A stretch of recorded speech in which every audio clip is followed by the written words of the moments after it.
ਹਾਏ ਗਾਇਸ, ਤੁਹਾਡਾ ਚਮਕੀਲਾ ਭਾਈ ਅੱਜ ਫੇਰ ਤੁਹਾਡੇ ਲਈ ਹਾਜ਼ਰ ਹੋਇਆ ਵਾ।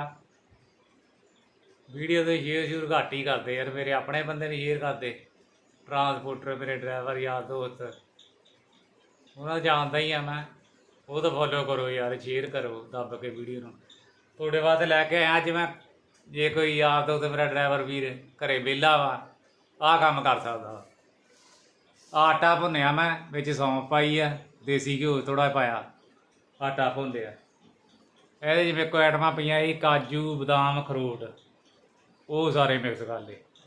ਇੱਧਰ ਆ ਬਣਾਈ ਚਟਣੀ, ਵਿੱਚ ਅੰਜੀਰ ਦਾਖਾਂ ਅਤੇ ਖਜੂਰਾਂ, ਤਿੰਨਾਂ ਦੀ ਚਟਣੀ ਬਣਾਈ ਆ। ਹੁਣ ਇਹ ਮੈਂ ਆਟਾ ਦੇਖਦਾ ਠੰਡਾ ਹੋ ਜਾਵੇ, ਇਹ 'ਚ ਮਿਕਸ ਕਰਕੇ ਸਾਰਾ ਕੁਝ ਤੁਹਾਨੂੰ ਦੁਬਾਰਾ ਪਿੰਨੀਆਂ ਬਣਾ ਕੇ ਫਿਰ ਵੀਡੀਓ ਪਾਊਂਗਾ। ਹੁਣ ਮੈਨੂੰ ਸਾਰੇ ਨੂੰ ਆਟਾ ਦੇਖਦਾ ਠੰਡਾ ਹੋ ਜਾਵੇ, ਮਿਕਸ ਕਰਕੇ ਫਿਰ ਪਿੰਨੀਆਂ ਬਣਾ ਕੇ ਫਿਰ ਤੁਹਾਨੂੰ ਦੁਬਾਰਾ ਵੀਡੀਓ ਪਾਉਂਦਾ ਵਾ।